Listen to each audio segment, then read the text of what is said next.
दोस्तों, जो कॉमिक्स हम पढ़े उसका नाम है पोपट चौपट का पचरंगा अचार। ये कॉमेडी कॉमिक्स है पोपट चौपट की। तो पढ़ते हैं इसको।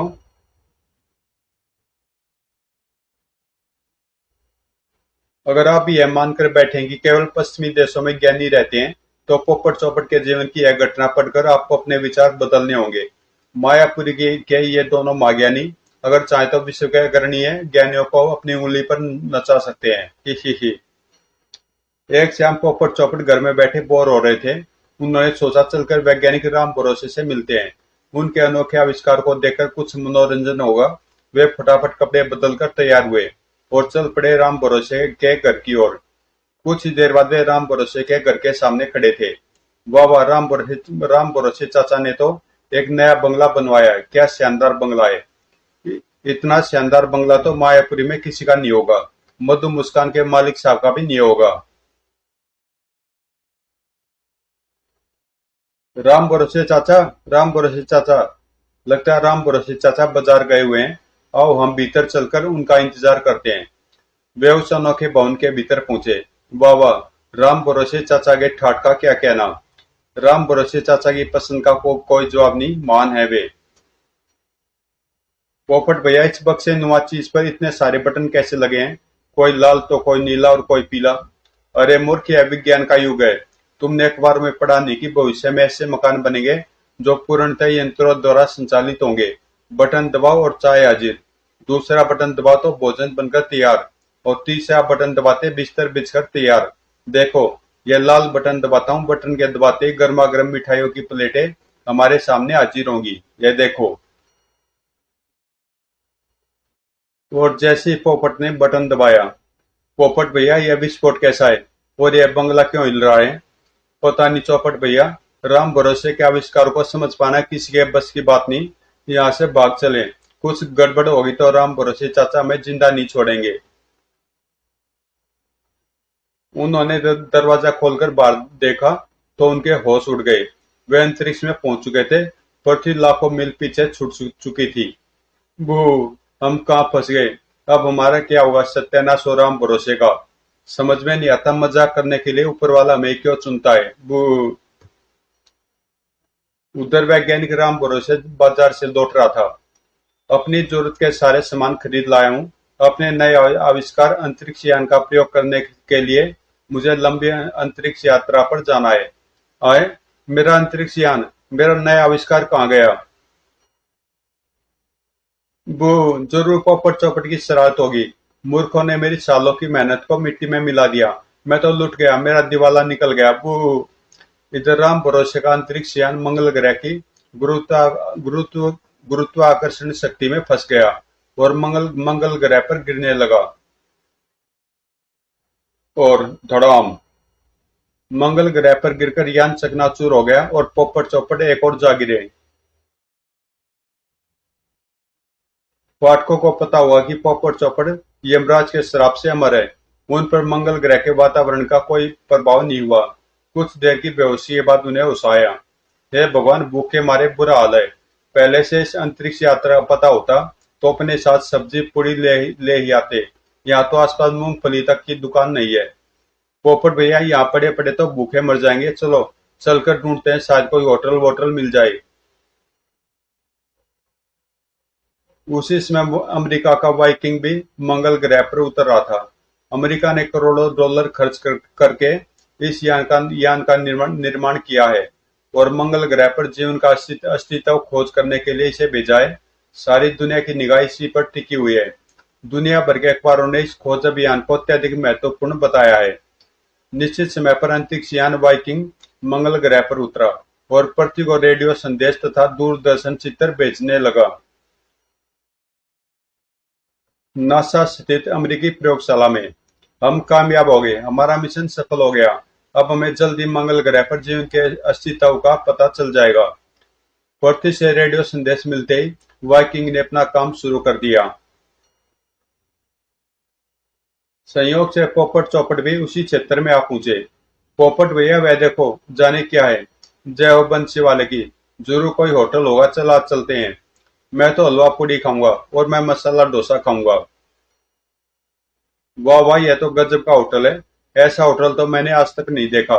सचमुच बड़ा ही शानदार है, पर समझ में नहीं आता भीतर जाने का रास्ता कहाँ से है। वाइकिंग पर लगे दूरदर्शन कैमरे ने पॉपट चौपट की तस्वीर भी नासा की प्रयोगशाला में भेजी। Oh God, what's that? I can't believe my eyes. हे भगवान, कहीं हम सपना तो नहीं देख रहे हैं। हमारा अभियान सफल हो गया। हमने मंगल ग्रह पर जीवन का अस्तित्व ढूंढ निकाला। मानव के इतिहास में यह सबसे बड़ी खोज है। मुझे तो विश्वास ही नहीं होता कि मंगल ग्रह पर हमारी तरह लोग बसते हैं। It's wonderful. अभी अभी मैं अपने शोध यान वाइकिंग को निर्देश भेजता हूँ कि वे उन तो मंगल ग्रह वासियों को पकड़कर यहाँ ले आए। हम उन पर शोध करेंगे। पृथ्वी से निर्देश मिलते ही वाइकिंग पर लगे दो हाथ पोपट चौपट पर जपटे। बाप रे बाप, यह क्या बुलाए! लगता है भोजन के चक्कर में हम खुद भोजन बनने जा रहे हैं। बचाओ बचाओ, पुलिस पुलिस! और निर्देश अनुसार वाइकिंग पोपट चौपट को लेकर वापस पृथ्वी की ओर चल पड़ा। इधर सारे संसार में तहलका मचा था कि अमेरिका ने मंगल ग्रह पर जीवन का पता लगा लिया है और वाइकिंग दो मंगल ग्रह वासियों को जीवित पकड़कर पृथ्वी पर ला रहा है। जिस स्थान पर वाइकिंग को उतरना था, वहां लाखों की भीड़ एकत्रित थी। सैकड़ों टेलीविजन कैमरे, देश विदेश के हजारों पत्रकार और माननीय वैज्ञानिक गण। और अंत में पृथ्वीवासियों ने साक्षात मंगल ग्रह वासियों का दर्शन किया। हमें आपसे मिलकर बड़ी खुशी। हम पृथ्वीवासी आप मंगल ग्रहवासियों का स्वागत करते हैं। क्या आपको हमारी भाषा समझ में आ रही है? अरे यार, क्यों मजाक करते हो? अगर हम आपकी भाषा नहीं समझेंगे तो और कौन समझेगा? हम भारत में स्थित मायापुरी के निवासी हैं। सारा भारत में माँ मूर्ख पोपट चौपट के नाम से जानता है। जैसे लोगों को वास्तविकता का पता चला, वे पोपट चौपट के पीछे दौड़े। बेचारे पोपट चौपट अमेरिका से वापस मायापुरी कैसे पहुंचे, यह एक लंबी कहानी है। सत्यानाश हो तुम्हारा! हमारे पूरे अभियान का भट्ठा बिठा दिया। हमें करोड़ों का नुकसान हुआ। हम तुम्हें जिंदा नहीं छोड़ेंगे। अच्छा खासा घर में बैठे बोर हो रहे थे, जाने कहाँ फंस गए। कौन कहता कि सिकंदर सबसे बहादुर था? जो कोई यह कहता हो, उससे कह दो कि पहले आकर मायापुरी के महावीर पोपट चौपट से दो दो हाथ करके देख ले। यह तो आप सबका सौभाग्य है जो इन वीरों के दिमाग में अब तक संसार को विजय करने की बात नहीं आई है। हे हे हे। महंगाई में दिवाली यानी दिवाले पर दिवाला। चौपट भैया, हम दिवाली कैसे मनाएंगे? यह 6 किलो मिठाई तो ऊँट के मुंह में जीरे के समान है। इससे तो हमारा पेट का एक कोना भी नहीं भरेगा। हाँ भैया पोपट, मैं भी यही सोच रहा हूँ। तभी मायापुरी के प्रसिद्ध वैज्ञानिक राम भरोसे पोपट चौपट को दिवाली की बधाई देने भी आ पहुंचे। कहो बरखुरदार, यह दिवाली के दिन मनुष्यों की तरह मुंह कैसे लटकाए बैठे हो? दिवाली मुबारक हो। मुंह लटकाए न बैठे तो क्या ढोल बजाएं? क्या हमारे खानदान में कभी किसी ने सिर्फ 6 किलो मिठाई खाकर दिवाली मनाई है? अब यह सरकार नहीं चलेगी। जिस देश की सरकार अपनी जनता को त्योहार के दिन भरपेट मिठाई भी न खिला सके, उस सरकार को गद्दी पर बैठने का कोई अधिकार नहीं। अब वह दिन दूर नहीं जब भारत की मिष्ठान प्रेमी जनता जाग उठेगी और समस्त भारत में मिष्ठान आंदोलन छेड़ देगी। हम जेपी जलेबी प्रसाद से मांग करेंगे कि हमारे मिष्ठान आंदोलन का नेतृत्व करे। जय हो ऊपर वाले की। इन बेवकूफों पर अपना नया आविष्कार प्रयोग करने का इससे अच्छा मौका फिर कभी नहीं मिलेगा।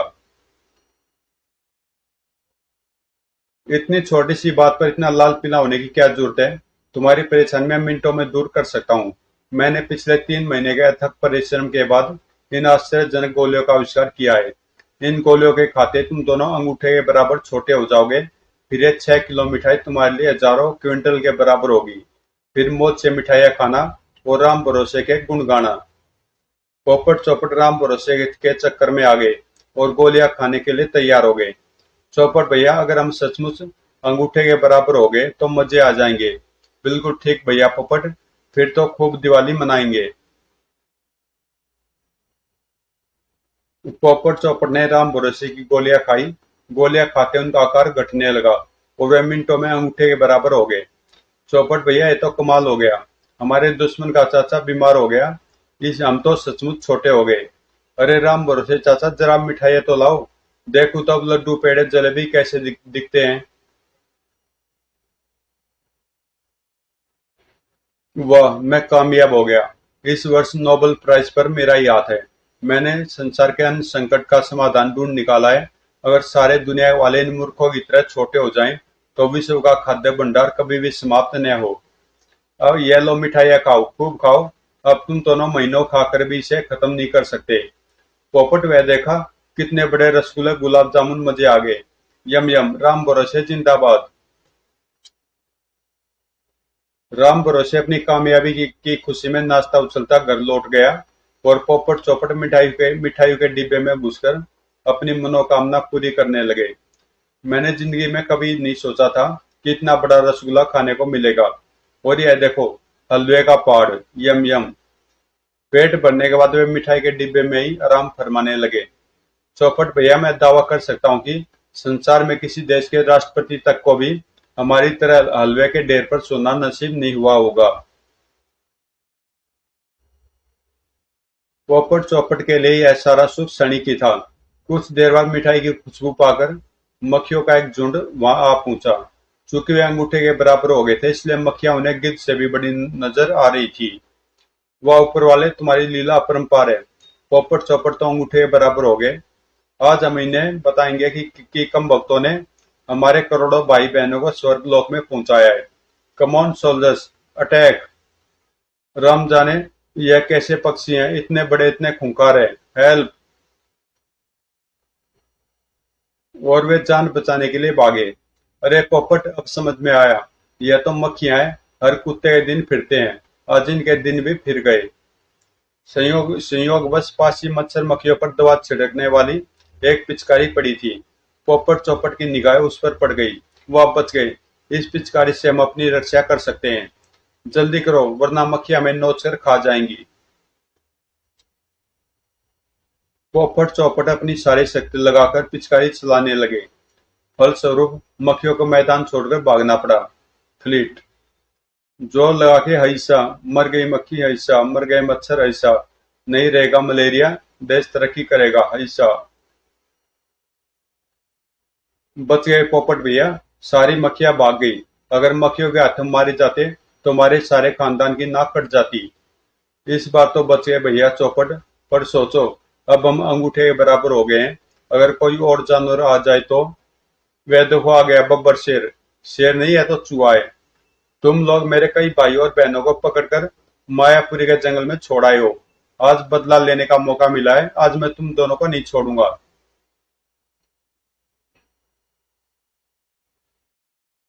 तभी चौपट को एक तरकीब सूझी। वह पास ही पड़ा एक लाल रुमाल उठाकर चूहे के सामने हिलाने लगा। चूहे को गुस्सा आ गया। वह बड़ी तेजी से उनकी ओर लपका। कम वक्तों, लाल रुमाल दिखाकर मुझे चिढ़ा रहे हो? मैं अभी तुम्हें बताता हूँ। जैसे चूहा चौपट के पास पहुंचा, चौपट ने फुर्ती से रुमाल चूहे के ऊपर डाल दिया। चूहा आगे देखने में असमर्थ था, तो वह सीधे दीवार से टकराया और बेहोश हो गया। चौपट भैया, अब सीधे राम भरोसे के घर चलना चाहिए। जल्दी से जल्दी फिर से हमें अपने रूप में आना है, वरना हमारी छुट्टी हो जाएगी। राम भरोसे का बच्चा इस बार फिर हमें फंसा गया। वे बाहर निकले ही थे कि एक मुर्गी उनकी ओर लपकी। अब क्या मुसीबत आ गई? मुसीबत नहीं, हमारी नानी आई है। कहिए पोपट चौपट साहब, क्या हाल है? तुम लोगों ने मेरे बड़े अंडे चुरा कर खाए हैं। आज मैं तुम दोनों का ऑमलेट बनाकर खाऊंगी। मुर्गी उनको अपनी चोंच में दबाने के लिए लपकी ही थी कि पोपट चौपट जमीन से धूल उठाकर मुर्गी की आंखों में फेंकने लगे। हाय राम, कम भक्तों ने फोड़ फोड़ डाली मेरी आंखें। पोपट चौपट मुर्गी से छुटकारा पाकर सीधे राम भरोसे के घर की ओर लपके। राम भरोसे का बच्चा, हाय हाय, मोटा साला, हाय हाय, दाढ़ी वाला, हाय हाय।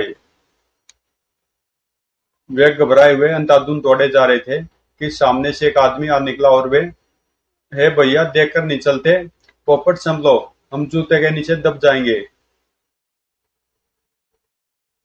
वे चीखे चिल्लाए, पर उनकी आवाज उन सांप के कान तक नहीं पहुंच सकी और वे जूते के नीचे। बचाओ बचाओ, मार डाला हमें। पुलिस पुलिस, दिन दहाड़े हमारी हत्या हो रही है। वे दबने ही वाले थे कि बड़े जोरों का धमाका हुआ। धड़ाम। और वे अपनी अवस्था में वापस आ गए। वस्तुतः राम भरोसे की गोलियों का असर केवल 1 घंटे के लिए था। गोलियों का असर बड़े मौके पर समाप्त हुआ। उनके अचानक बड़े हो जाने के कारण उनके पैरों के नीचे, जिनके पैरों के नीचे वे दबने वाले थे, वो एक और जा गिरे।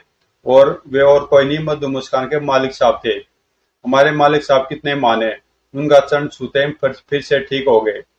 भारतवासी कितने बेवकूफ हैं जो ऐसे महान व्यक्ति को प्रधानमंत्री नहीं बनाते, वरना देश कब का तरक्की कर गया होता।